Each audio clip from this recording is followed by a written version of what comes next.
오늘 하나님 말씀은 예레미야 6장 말씀입니다. 제 성경은 1058페이지입니다. 예레미야 6장 1절에서 15절까지 말씀인데 저희 8절까지만 읽겠습니다.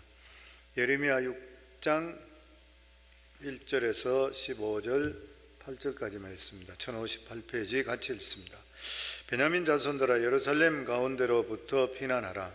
두아에서 나팔을 불고 백학게렘에서 깃발을 들라. 재앙과 큰 파멸이 북방에서 엿보아오미니라. 아름답고 우아한 시온의 딸을 내가 멸절하리니 목자들이 그 양떼를 몰고 와서 주위에 자기 장막을 치고 각기 그 처소에서 먹이리로다. 너희는 그 칠 준비를 하라. 일어나라, 우리가 정오에 올라가자. 아하, 아깝다. 날이 기울어 저녁 그늘이 길었구나.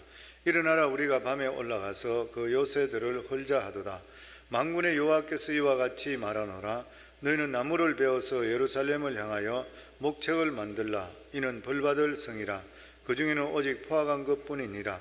샘이 그물을 솟구쳐 냄같이 그가 그 악을 드러내니 폭력과 탈취가 거기에서 들리며 질병과 살상이 내 앞에 계속하느니라.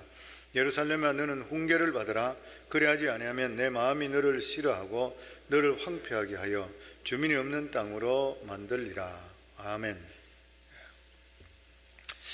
예수 믿고 구원받았다 하는 것은 구원받은 사람들이 나타나는 것이 첫 번째가 가치관이 바뀌는 것이죠. 저 사람이 예수 믿었다 그러면 정말 내가 예수를 영접했다 그러면서도 내 삶 속에 가치관이 바뀌지 않았다 하면 그 사람은 예수 믿는 사람이라 이야기할 수가 없는 것이요. 가치관이 바뀌었다 하는 것은 지금까지 내가 목표로 삼던 것이 내 목표가 아니라 내가 예수 믿고 구원받게 되니까 하나님께서 나를 통해 하시고자 하시는 그러한 새로운 삶이 내 속에 시작되는, 그러니까 새로운 피조물이 되는 것이에요. 내가 예수 믿고 구원받고 나서 내가 이래 살아서 안 되겠구나, 그리고 이제는 하나님 뜻 가운데 이렇게 살아야 되겠구나 하는 것이 사명이잖아요. 우리 삶에 그게 사명인 것이에요. 그래서 우리 인생은 사명을 가지고 있을 때는 하나님께서 복을 주십니다.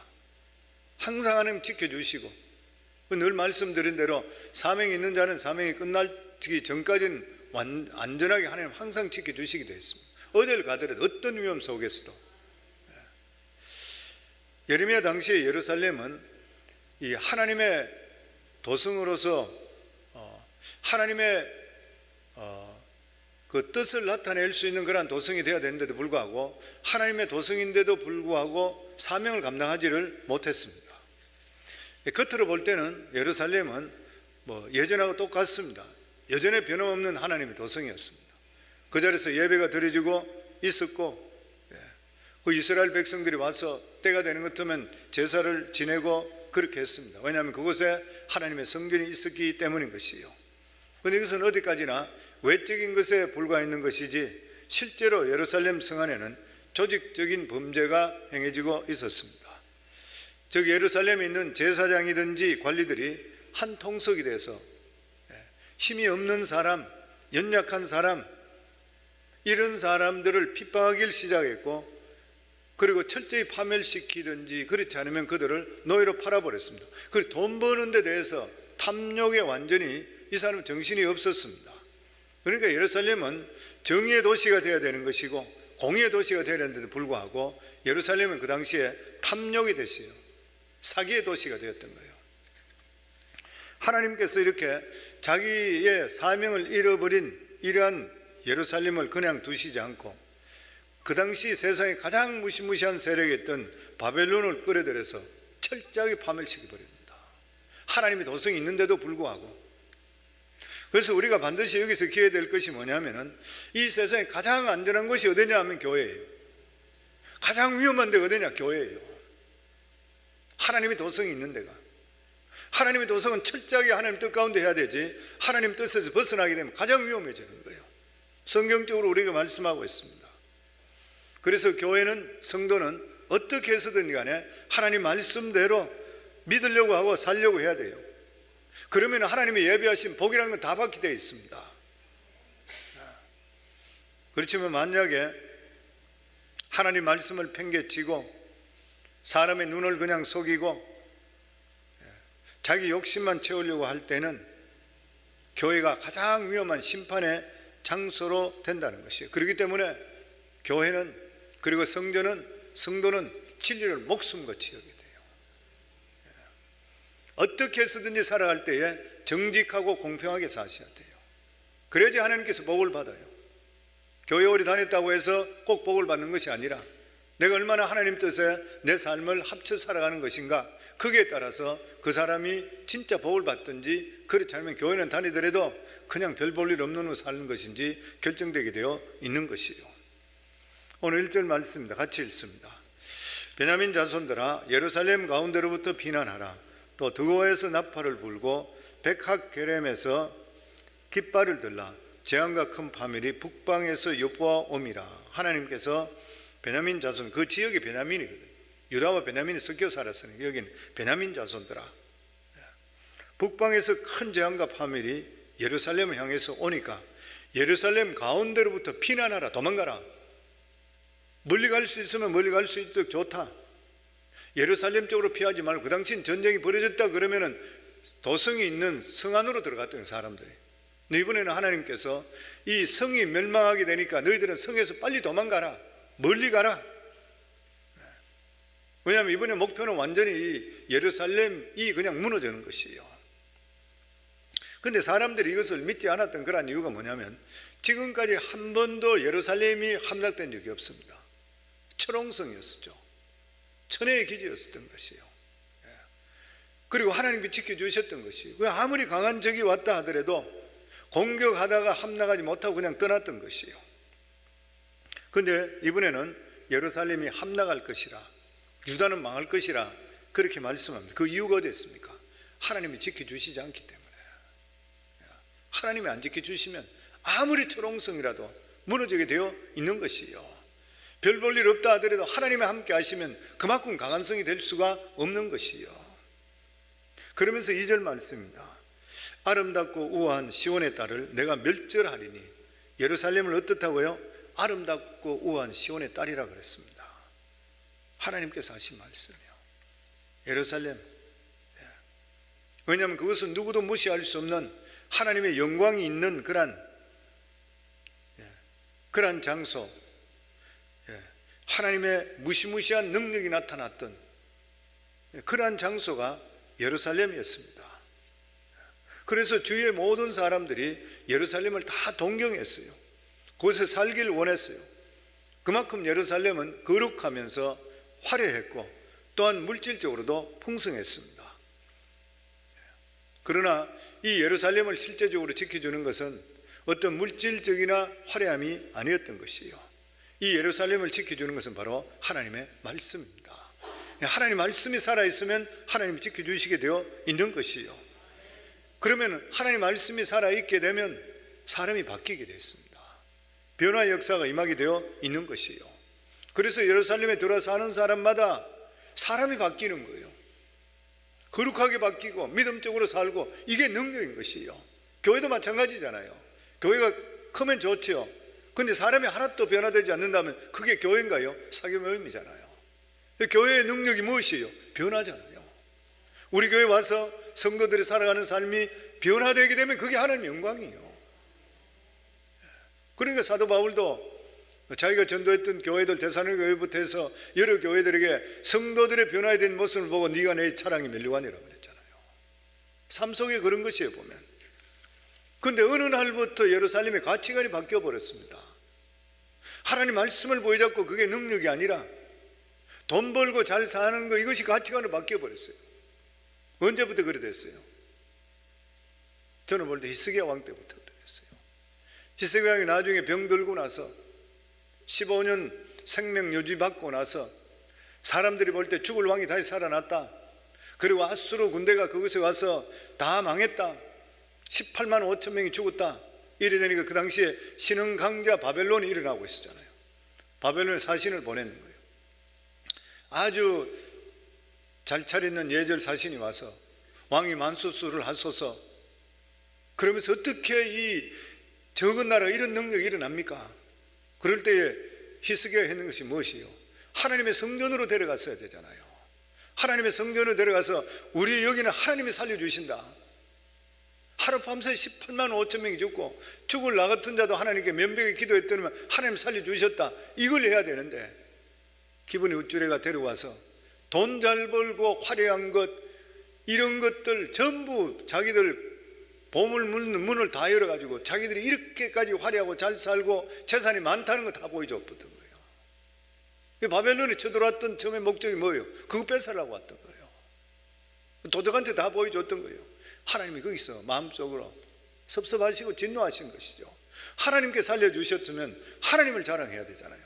그런데 어느 순간에 잘 살게 되니까 하나님을 자랑하는 것이 아니라 그때부터 돈 자랑하는 것이요.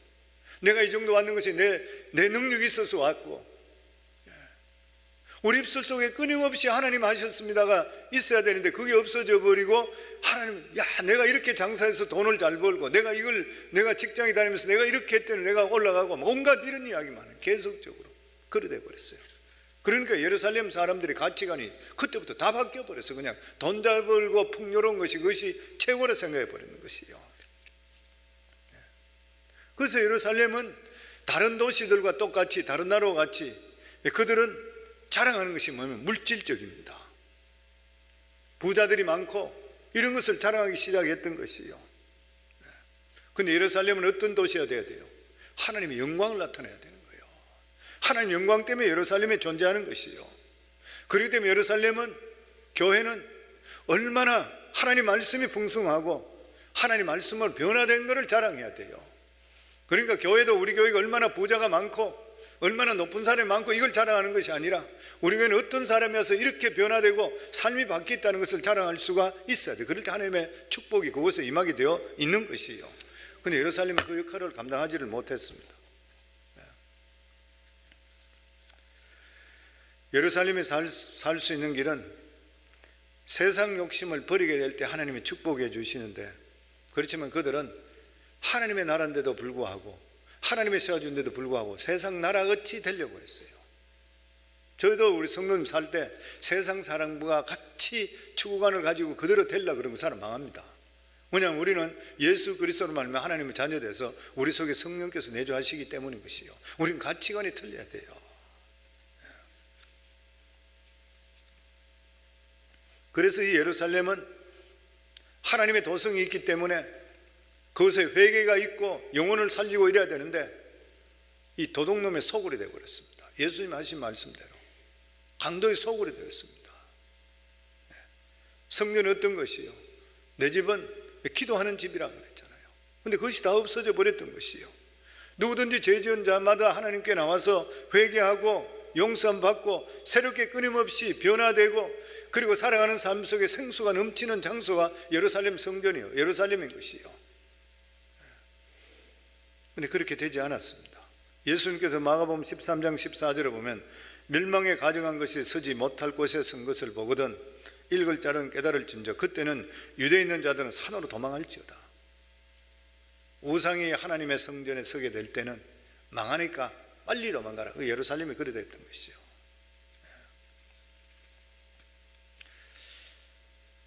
실제적으로 예수님께서 예언하시고 나서 십자가에 못 박힌 후에 로마와 전쟁이 벌어졌잖아요.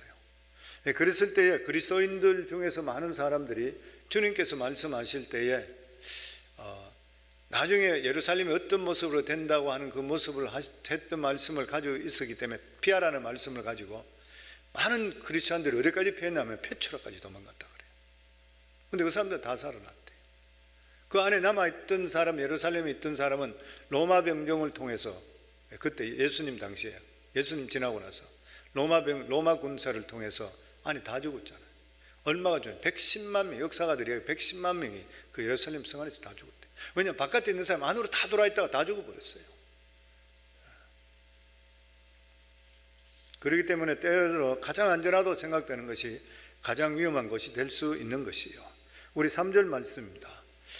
복자들이 그 양떼를 몰고 와서 주위에 자기 향막을 치고 각기 그 처소에서 먹이느니라. 예루살렘 사람들은 늘 그랬듯이 이번에도 적들이 쳐들어왔다 그냥 물러갈 줄 알았던 것이요. 그런데 이번에 바벨론이 왔는 것은 완전히 예루살렘을 파멸시키기 위해서 왔습니다.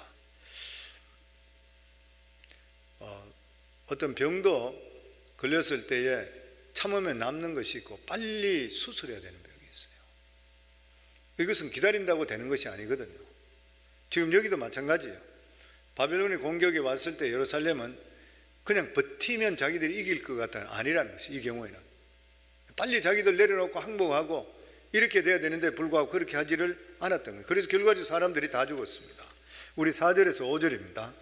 너희는 그를 칠 준비를 하라. 일어나라. 우리가 정오에 올라가자. 아, 아깝다. 날이 기울어 저녁 그늘이 길었구나. 일어나라. 우리가 밤에 올라가서 그 요새들을 헐자하도다. 만군의 여호와께서 이와 같이 말하노라. 너희는 나무를 베어서 예루살렘을 향하여 목책을 만들라. 이는 벌받을 성이라. 그 중에는 오직 포함관뿐이라. 이건 누구한테 준 말씀이냐면 이게 지금 하는 말씀이 바벨론 사람들이잖아요. 바벨론 사람들이 점을 쳐보니까 예루살렘은 벌받을 성이라 그래요. 마음대로 공격해도 좋다. 하나님 허락하신 성이다. 그래서 바벨론에서는 흉복을 높이 세워서 공격하는 것을 개발해서 그래서 토성을 쌓았던 거예요. 그래서 도망가는 사람, 물자 들어오는 것 다 위에서 다 보게 되는 것입니다. 그러면서 하나님은 예루살렘의 멸망을 마치 포도원에서 마지막 포도 거두는 것에 비유했습니다. 9절입니다. 만군의 여호와께서 이와 같이 말씀하시되 포도를 따듯이 그들이 이스라엘의 남은 자를 말갛게 주우리라. 너는 포도 따는 자처럼 내 손을 광주리에 자주자주 놀리라 하시나니. 보통 포도를 딸 때 이중의 단계로 포도를 딴다고 합니다. 가장 좋은 것, 상품 되는 것, 이거는 잘 따서 시장에 갖다 팔아야 되는 거예요. 남았는 것들, 시장에 팔 수 있는 그런 가치가 없는 것들은 마구잡이로 막 따는 거예요. 그냥 막 따가지고 그냥 수틀에 집어넣고 포도즙을 만들든지 포도주로 만드는데, 그때는 상품들은 시장으로 나오게 되어 있답니다. 그런데 오늘 여기에 보면은 예루살렘은 포도로 이야기하면 가치가 이미 다 떨어졌어요. 상품적인 가치가 없어. 조심해 딸 필요가 없어. 닥치는 대로 밟고 그냥 터뜨리는 거예요. 그 옛날에 고대 전쟁은 어땠었냐면 사람을 죽이는 게 목적이 아니었습니다. 이 사람들은 전쟁을 하게 되면 거기서 재산을 뺏어 오는 것이 목적이야. 자기들이 부를 이제 하기 위해서인 것이지 사람을 죽이는 게 목적이 아니었습니다. 그래서 자기들이 가서 거기서 협박하고 군사를 일으키고 가게 되면은 거기 있는 사람들이 재산을 내주는 거예요. 그럼 재산을 가지고 오는 거죠, 그 사람. 그런데 실제적으로 재산이 없든지 어떻게 할 게 없다 그러면 그때는 사람을 잡아가고 노예로 잡아가고 죽이고 이렇게 하는 것이에요. 그런데 지금 예루살렘 경우는 어떤 경우냐 하면은 사람을 잡아가고 죽이는 것이에요. 무슨 일이냐면 다른 사람을 살리지 못했던 이 예루살렘은 하나님의 심판이 임했는 것이에요. 그러면서 이 예루살렘의 깊은 병에 대해서 세 가지 이야기하고 있습니다. 예루살렘이 어떤 상태냐? 첫 번째, 예루살렘은 생수가 솟아나야 되는데 죄가 솟아나고 있다 그랬어요. 7절 말씀입니다. 샘이 그 물을 솟구쳐냄 같이 그가 악을 드러내니 폭력과 탈취가 거기에서 들리며 질병과 살상이 내 앞에 계속하느니라. 원래 예루살렘은 어떤 곳입니까? 은혜의 샘이 있는 곳이에요. 그곳에 가기만 하면 상한 심령이 치유받게 되고 죄를 용서받게 되는 장소인 것이에요. 특별히 그곳에는 하나님의 성전이 있기 때문에 죄를 용서받는데 탁월한 능력이 성전 안에 있잖아요, 보면. 그런데 예루살렘 사람들은 하나님의 은혜의 샘을 막아버리는 것이고 온갖 우상 숭배와 탐욕 더러운 것이 가득 차 있는 거예요. 결국 하나님의 심판이 오는 것을 막지를 못했습니다. 우리 믿는 사람들은 죄에 대해서 민감해야 돼요. 그리고 죄에 대해서 신속해야 됩니다. 성도들은 다른 어떤 일을 하기보다 죄부터 먼저 회개하는 것부터 앞설 수가 있어야 되는 것이에요. 그러면 망하고 싶어도 안 망하게 돼요. 절대로 망할 수 없습니다. 하나님 앞에 회개하고 하는데 망할 수가 있는 것 같아요. 우리가 항상 우리 자신들을 돌아볼 때 하나님 앞에 성결함을 유지하는 거예요. 내가 하나님 관계 속에 투명해질 수 있어야 돼요. 투명하기 위해서는 내 죄를 하나님께 토해낼 수가 있어야 돼요. 이게 우리 삶의 무엇보다도 급선무인 것이에요. 하나님께서 침묵하실 때는 우리가 회개할 때예요. 보면 하나님의 음성이 들리지 않으세요? 회개할 때인 것이요. 그리고 두 번째로 이 예루살렘은 하나님 말씀을 들으려고 하지 않았습니다.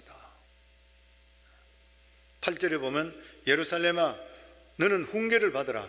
그리 아니하면 내 마음이 너를 싫어하고 너를 황폐하게 하여 주민이 없는 땅으로 만들리라. 하나님께서 말씀하시기를 하나님 말씀을 받으라. 그렇지 않으면 내가 너를 싫어하고 황폐하게 만들어버릴 것이라. 10절에도 보면 내가 누구에게 말하며 누구에게 경책하여 듣게 할꼬. 보라 그 귀가 할례를 받지 못하였으므로 듣지 못하는도다. 보라 여호와의 말씀을 그들이 자신들의 욕으로 여기고 이를 즐겨하지 아니하니.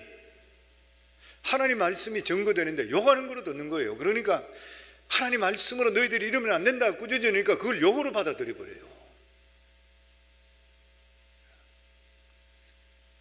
귀를 막아버리는 것이고, 칭찬받는 소리, 즐거운 소리, 이런 소리는 귀를 열고 책망 듣는 소리는 귀를 막아버려요. 하나님 말씀이 증거될 때 듣질 않았는 것이요. 그리고 마지막으로 예루살렘은 탐욕을 버리지 못했다 그랬습니다. 13절에 14절입니다. 이는 그들이 가장 작은 자로부터 큰 자까지 다 탐욕을 부리며 선지자로부터 제사장까지 다 거짓을 행함이라. 그들이 내 백성의 상처를 가볍게 여기면서 말하기를 평강하다 평강하다 하나 평강이 없도다. 사람들이 예루살렘은 거룩한 도성이라 생각해서 자기들의 문제를 해결받기 위해서 또 자기의 죄를 대해서 해결받기 위해서 예루살렘에 왔습니다. 그런데 그곳에 있는 선지자와 제사장들은 이미 타락해버려서 욕심들이 들어가 버리는 거예요. 그러니까 죄에 대해서 이런 데 대해서 설교하지도 않고 그 사람의 고민에 대해서 이야기할 때 적당히 그냥 넘어가요. 이 사람에게는 하나님 말씀을 통해서 대대적인 수술이 필요한데도 불구하고 그 사람들에게 평안하다 평안하다 평안하다 그러는 거예요. 교회 성도들이 마음속에 클클한 마음으로 하나님 전에 나와서 말씀을 듣기를 원하는데 격려 말이나 하고 평안하다 평안하다 평안하다 이렇게 돌려보내는 것이에요. 똑같은 일이 벌어졌습니다. 그 결과적으로 사람들이 예루살렘에 와서 새로워질 수가 없는 것이에요. 고침을 받을 수가 없어요. 성도는 우리가 내 영혼이 새로워지고 고침받을 수 있는 장소 교회 외에 딴 데가 있습니까? 세미나 가서 돼요. 교회밖에 없어요. 우리 영혼을 갈아엎을 수 있는 장소는 교회밖에 없는 것이에요. 그런데 왜 그런 것이에요? 선지자나 제사장 이러한 사람들이 자기 죄를 회개하지 않기 때문인 것이에요. 자기들 자신이 영적으로 이미 무뎌져 버리고 말하는 것이에요. 말씀을 전하는 자들은 먼저 그 말씀으로 자기 먼저 자신을 찔러야 됩니다. 자기 자신을 찔러야 되는 것이에요. 그리고 그 말씀으로 자기가 책망받고 자기가 회개하고 자기 죄가 해결되고 하나님께 내어놓고 나서 말씀을 전거해야 돼요. 그래야지 그 말씀이 능력 있는 말씀이 되는 것이에요. 그렇지 않게 되면 그 말씀이 나갔다가 자기에게는 몇 배로 자기에게 징벌로 돌아오게 돼 있어요. 그러니까 함부로 누구든지 가르치는 자가 되지 말라 그랬잖아요. 평신도 때는 몰라요. 목회자가 되게 되면 하나님 말씀 전하는 것이 어떨 때는 두려울 때가 너무 많이 있어요. 어떨 때는 가정스러울 때도 하나님이 제가 정말 이거 못하는 걸 제가 전할 때 가정스럽게 여길 때가 있는 것 같아요. 이것이 하나님 앞에 해결되고 말씀이 전거돼야 능력이 나타나게 됐어요. 그렇지 않으면 능력이 절대 나타날 수가 없어요. 왜냐하면 자기 자신이 그런데 어떻게 능력이 될 수 있습니까? 그런데 지금 그 당시에 이 예루살렘에는 제사장이나 선지자들이 다 타락해 버렸어요. 풍요로움 때문에 영적으로 죽어버렸어요. 믿는 사람의 가장 중요한 것은 하나님의 성전 예루살렘을 성결하게 지키는 것이에요. 다시 말하면 하나님의 말씀을 지키는 것입니다. 우리가 예수 믿는다는 무엇이에요? 하나님 주시는 하나님의 자녀답게 살기 위해서 말씀을 지키는 것이죠.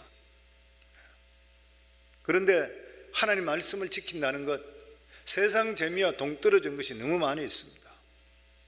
그러니까 오늘날 교회도 세상 재미를 계속적으로 교회에 집어넣으려고 그래요. 근데 교회의 가장 중요한 목적이 무엇입니까? 죄를 해결하는 것이잖아요. 그게 가장 중요한 목적이잖아요. 사람의 죄를 치료하는 것이 첫 번째 프라이어리티잖아요. 다른 모든 것들은 부차적인 것이에요. 부차적인 것이 1차적이 돼서는 되지 않잖아요, 보면. 요즘 교회가 병들었다는 소리에 대해서 탄식하는 소리를 많이 듣습니다.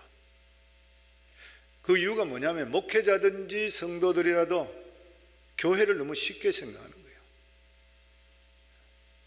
교회가 얼마나 중요하다는 것, 얼마나 귀하다는 것, 얼마나 두렵다는 것을 알게 될 때에 감히 자기 욕심대로 절대로 모든 일을 행할 수가 없습니다. 할 수가 없는 일인 것이죠. 교회가 하나님의 진리로 지키는 데 실패하게 될 때는 하나님의 심판이 임합니다. 엎어버리는 거예요. 그래서 교회는 목회자의 것도 아니고 성도들 재력이 있고 능력이 있는 이런 몇몇 사람의 것이 결코 될 수가 없습니다. 교회는 하나님의 능력을 통해 병든 자의 영혼이 치료되어야 되는 것이고 그리스도의 좋은 군사로 훈련시키는 장소가 바로 교회인 것이요. 이러한 목표를 잃어버리게 될 때는 그 교회는 불행하게 되는 것이요. 저희들이 살아간 삶도 똑같습니다. 예수 믿고 구원받은 것이 확실하시다면 매일매일 살아가는 삶 속에 내가 어떤 삶을 살아야 될지 하나님 말씀에 자기 자신을 비춰보셔야 돼요. 그리고 자기 자신을 쳐서 복종하셔야 돼요. 그러면은 뒤로 넘어지든 앞으로 넘어지든 하나님이 천사를 보내 지켜주시게 되어 있습니다. 어떤 길로 가더라도 하나님 보호하십니다. 그렇지만 이런 데서 떨어져 있으면서도 불구하고 내 살아가는 삶이 그냥 풍요로움에 젖어 있다 그러면은 하나님께 주시는 우리의 사명을 감당하지 못한다 그러면 우리 삶 속에도 하나님께서 예루살렘 같이 우리는 꺾지는 않겠지만 예수 그리스도 때문에 우리에게 어려움을 주서라도 우리가 일어나도록 만드니까 고통당하시지 않으시려고 그러면 우리가 항상 자기 자신을 하나님 말씀에 비춰볼 수 있고 그리고 자신을 쳐서 복종해서 승리할 수 있기를 주 이름으로 축원합니다.